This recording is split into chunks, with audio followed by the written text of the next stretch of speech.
Cheers, Brad. Cheers, Dom, for your time this evening, just to have a little chat about sort of how this season's been going and get a bit of insight into your teammates. So we'll start with you, Brad. So just a general one to begin with. How do you think this season has gone so far, and how do you think the team will be going sort of in the near future? How do you see things going? Been a bit of a roller coaster, really, to be honest. Started off really poor. Me and the boys knew what we were capable of, and that start was just horrendous for us. And then first few games, I don't know, it's just really bad. But we started to get in our rhythm, started to play we should have, and started to get a few victories, which is good. But yeah, just a roller coaster, really. Fair enough. I mean, it was tough the first two games, sort of suffering heavy losses, but I think sort of started to find your rhythm together as a new sort of group of players, and everything started to. Yeah, definitely. Yeah. Shame that it all ended because of lockdown, but hopefully you'll get back out there soon. Yes. Dom, how do you think the team's found it as a transition, sort of being sort of brand new together, sort of working and playing together for the first time in pre-season? How do you think you've sort of grown from that to sort of now how you're staying together as quite a tight group during lockdown with your Zoom calls? How do you think the team's progressed over, say, the last 6 or 7 months? Yeah, massively. I mean, some of us I've certainly never played with some of the lads before. So I think it was getting used to each other, getting used to the system as well. And like Brad said, we started really poorly. We didn't need anyone else to tell us that, 5-0, 5-1, it's not the best of starts. And then I think the big one for us was when we won at Harworth. They were top of the league at the time. We'd only played 2 games, but we knew they were a good side. And we went there and beat them 3-2 and deserved to win as well. So I think that was really the turning point. But it just shows how far we've come, more understanding with each other. And I think we're quietly confident for the rest of the season if it ever gets going or next season.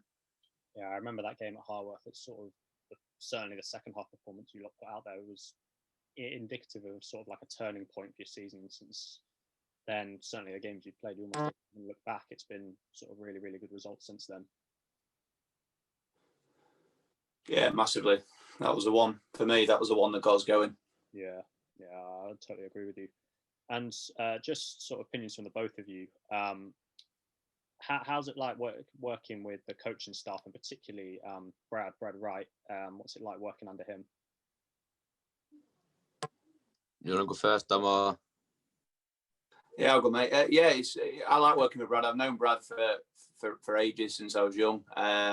His brother Nath, me and Nath used to go to school together, so I've known him for ages. He's kind of coached me before at a younger level, so we get on really well. Me and Brad personally got a pretty open relationship. We don't hesitate to tell each other stuff. He'll tell me if something he's doing, and he'll praise me at times as well. So I think he's got the balance right.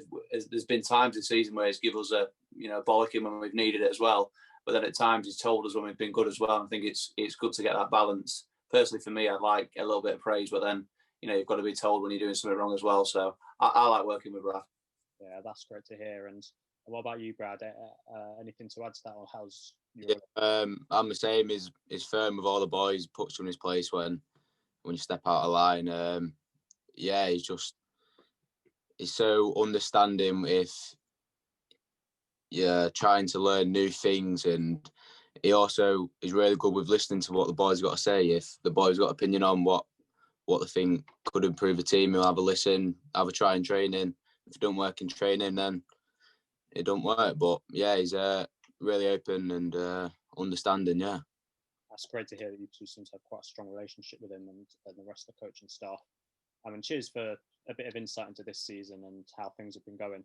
But we'll move on to now something sort of a bit more fun. We'll want to hear sort of just a bit of insight into your teammates. So we'll just between the two of you, I'll ask you a couple of questions and see what you think about the rest of your team. So to start off with, who is the worst dressed? Who's got the worst dress sense out of the lads?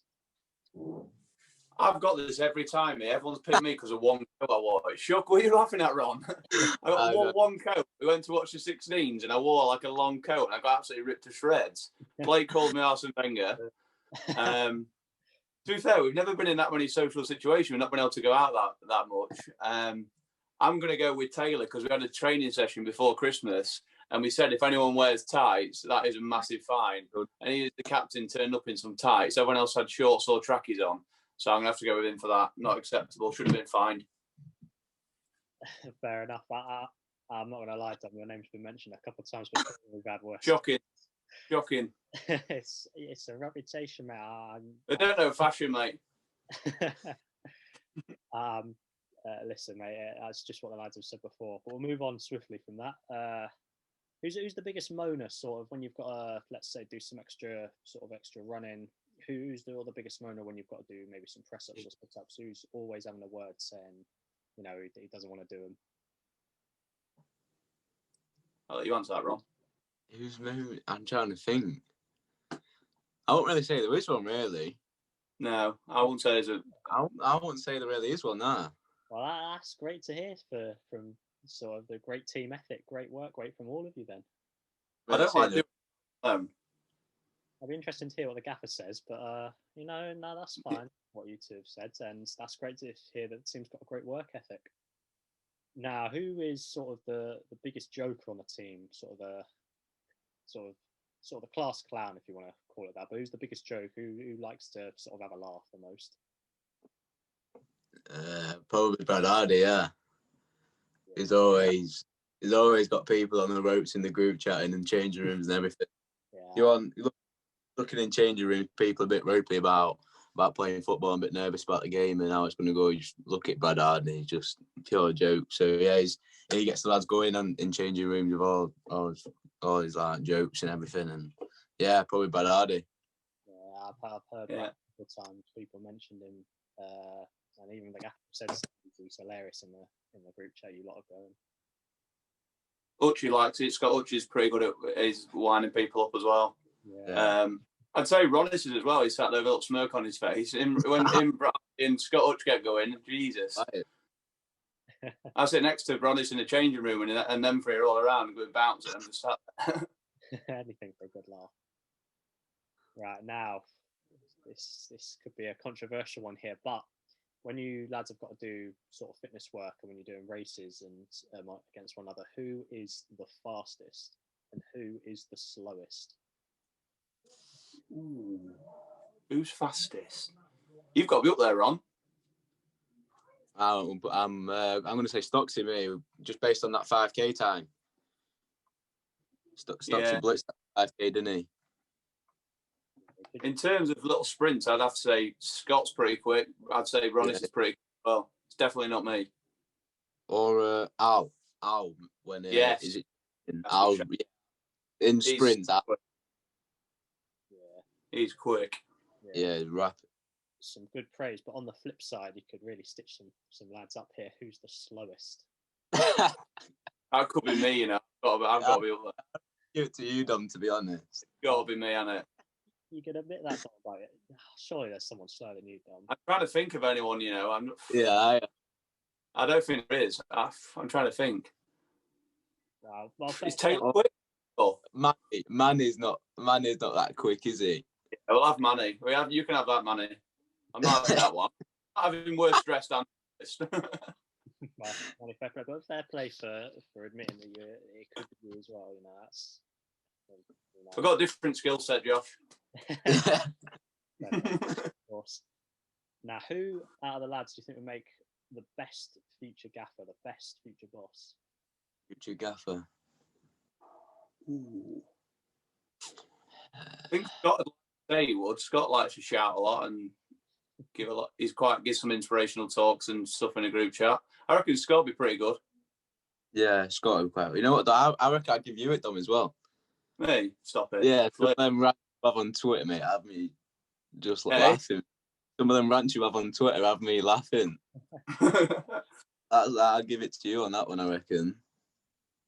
Stop it, flirting with your Aaron.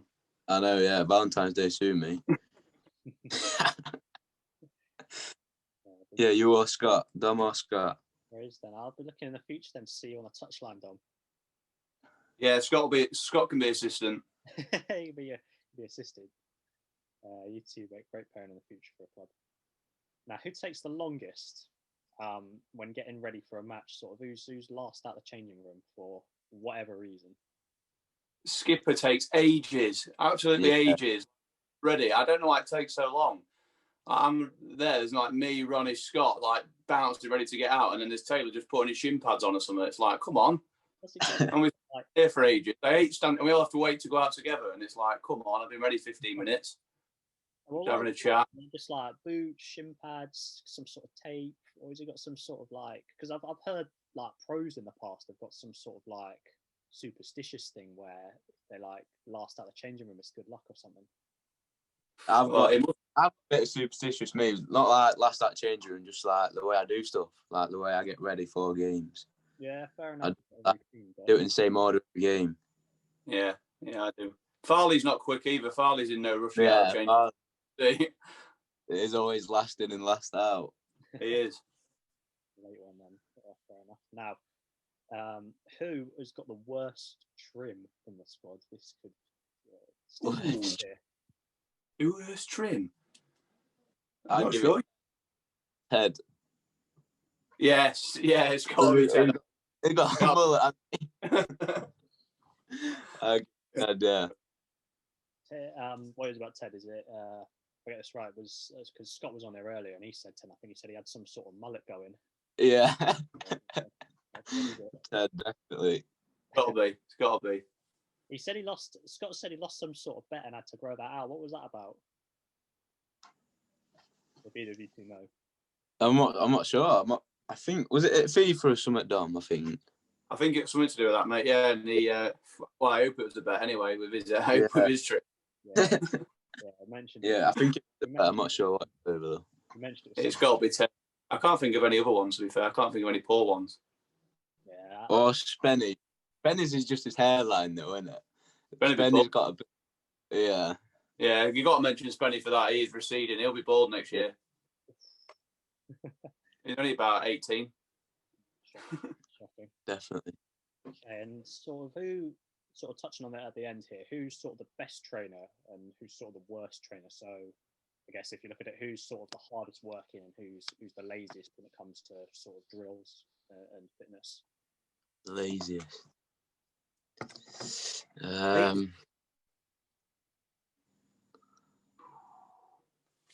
Who could put down?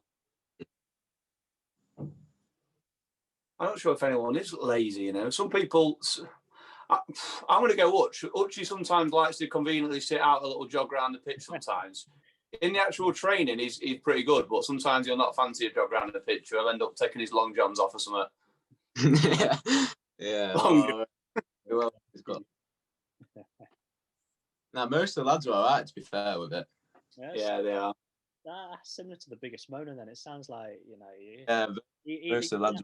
Either you lads have got a great work ethic and everyone, you know, puts in 100% on the training ground, or you don't want to stitch anyone up. So. No, I think we're all right. I'm trying to think of one now, but. Okay. Fair enough. If you're all hard workers, as I said before, it'll be interesting to hear the gaffer's opinion, but. Nah. Yeah, good stitches right up. Yeah, as long as you two, I'm sure. As long as he's got praise for you two, I think you know you're safe. Ronis is the hardest worker. Ronis works his absolute knackers off all the time. Absolutely blowing when he's finished his training. He just trains like he plays. It's ridiculous. So fit. Different level, Ron. But listen, I think I'm done here through all the questions I got about the rest of the lads. And I think I've done that. So cheers for your time this evening to sort of touch, first of all, upon how the season's been going and how your lads are doing through lockdown. And also just give us a bit of insight into the rest of the team. Cheers for your time. Yeah, spot on, Josh. Cheers. Yeah, cheers, Josh. Yeah, cheers, lads. I hope you're all right I hope you're all right through lockdown. And we'll hope we can see you guys back out again soon. Yeah, cheers, Josh. Take care. Okay, then. Bye.